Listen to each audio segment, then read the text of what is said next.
All right, guys. Welcome to the second part of Unit 6. Halfway there. Two more lectures, and it's pretty much the end of Unit 6 lectures, and you guys will be halfway to summer and home free in the sense of get it done, labs and the final. And that's it. And summer starts after that for you guys. So, anyways, report writing for high-tech investigations. This is going to be kind of dry. I'm warning you. Right, on to the objectives. So explain the importance of reports. This is going to be pretty straightforward. Describe guidelines for writing reports. Explain how to use forensic tools to generate reports. For that one, you guys have made some reports for me, already in the lab, so that's kind of, we've already covered it, but not, we'll push it in slides. This is only about 30 slides, guys. This should go pretty quick. So, understanding the importance of reports. Communicate the results of your investigation, including expert opinion. So you need to generate reports. You can just tell them, hey, here's what I found, here's what I think. And they take your opinion. That's essentially what it is. Forensic reports can provide justification for collecting more evidence, be used at a probable cause hearing, communicate expert opinion. Yeah, that's essentially what they're used for. Because what if you collect this much, but you think, you could even say your opinion, this may be just the tip of the iceberg, it's a phrase. There could be more related to this, this, and this. I was able to scan everything that was brought to me, or I was willing to do a preliminary scan, whatever it be. But you could widen the scope of an investigation just based on what you find. Because what if you only find a partial document, let's say it's financial, let's just stick with financial crimes. You find a partial document detailing more transactions, but you only focused on 4 transactions. Well, if that 4th transaction you saw split up and became even more, you would write that down, but you couldn't chase after those 4.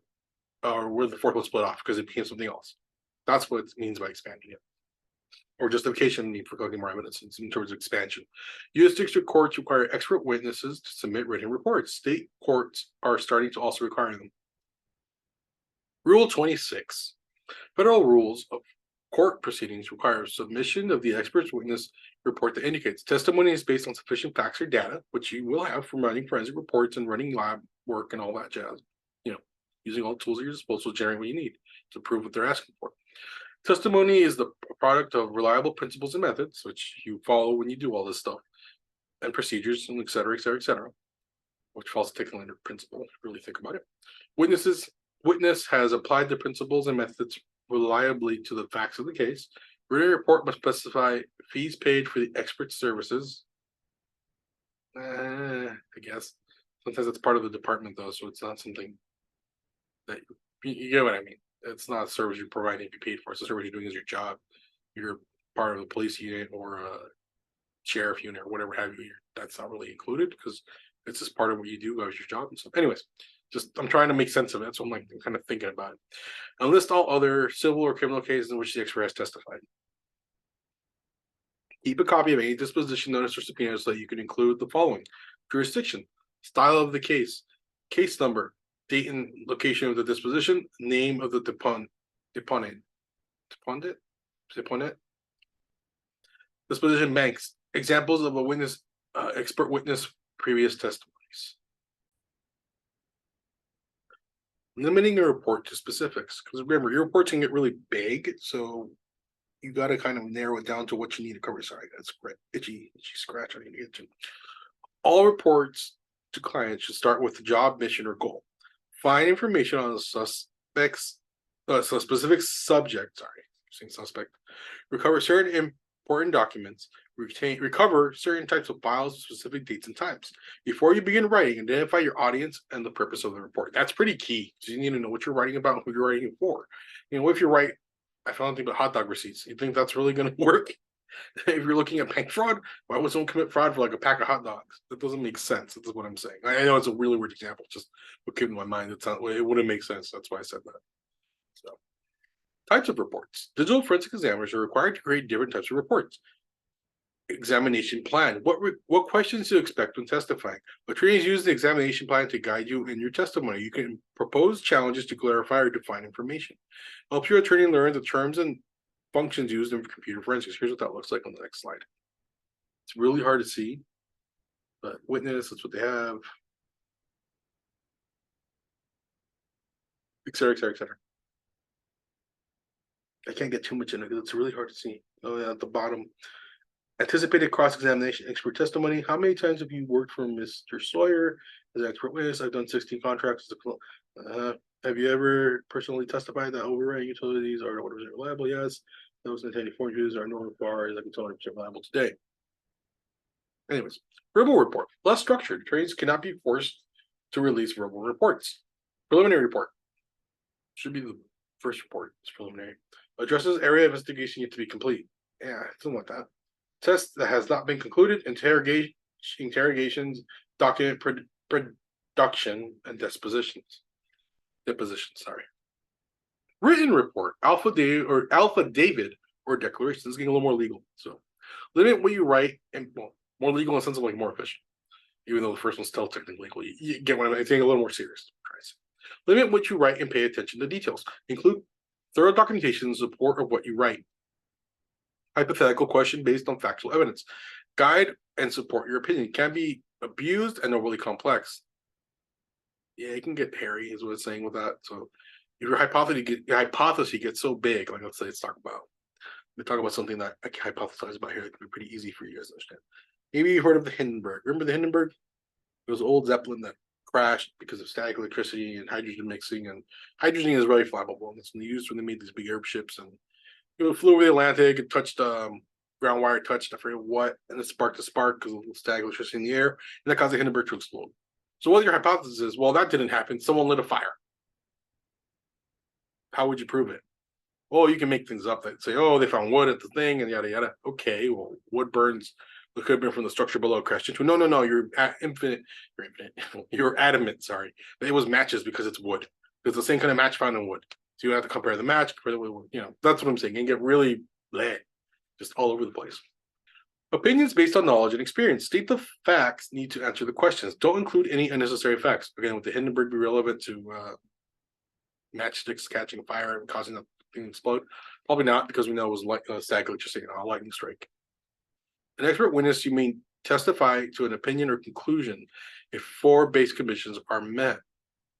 Give me a second. An expert to be met. Opinions, inferences, or conclusions depend on special knowledge, skills, or training. Witness should qualify as a true expert in the field, so you got to be, very vetted and stuff. Witness must testify to a reasonable degree of certainty. Experts must know facts on which their opinions are based, or they must testify to a hypothetical question. Anything you write down as part of your examination for a report, subject to discovery from position of training. So anything you write down can technically be used against you, which is the truth. There's just a question like, why'd you write that? You're not right. Blah blah blah blah. Discovery: the process of opposition attorneys seeking information from each other. Written preliminary reports are considered high-risk documents. It's better if there's no written report to provide, so they can't kind of grill you about it. Because you could be wrong. You're human, right? We all make mistakes. Destroying the report could be considered destroying or concealing evidence. Yeah, that's true. It officially exists if you wrote it, so it's got to be turned in as evidence. Or you don't turn in, that's called withholding evidence, and that can be construed as, what they say, concealing evidence. Sorry. Include the same information as in verbal reports. Additional items to include in your report. Summarize your billing to date and estimate costs to complete the effort. I mean, if you're working privately, I guess. Identify the tentative conclusion rather than the preliminary conclusion. Identify areas for further investigation and get confirmation from the attorney of the scope of your examination. Sorry, guys. I'm trying not to yawn. I don't know why I'm so sleepy. It's only, what time is it? 4:41 on a Saturday after I recorded the first lecture, so I am just exhausted today. Anyways, report structure concerns the abstract, the summary, table of content, body of the report, conclusion, references, glossary, acknowledgements, dependencies. You're going to make something like this if you go to the university, to Cal State, what have you, and you go for a bachelor's degree in practically, anything off the top of my head, like business, computer science, information technology. You're going to make something like this for reports, so you will see this a lot more than just here. I'm just letting you know. And even where else? Maybe biology might make something like this too. I'm just trying to think of how bad. I know math will make it do something like this. I don't know. Excuse me. If you specialize like in math or your bachelor's, I don't know what they would make you do. It's a final thing, but I don't think it'd be a report like this. Anyways, it's just me spitballing and thinking. Sorry about the yawn. I will pause it moving forward if I yawn. An abstract condenses the report, you concentrate on the essential information, so you make it like abstract page, maybe just this is everything that we found, this is everything that is, and everything. That's it. You take everything else out in terms of methods. Well, not methods, but I ran versions of this software to do this, and it's this. And you say I did this, I got to this result with the abstract. You got to condense. You got to make it smaller.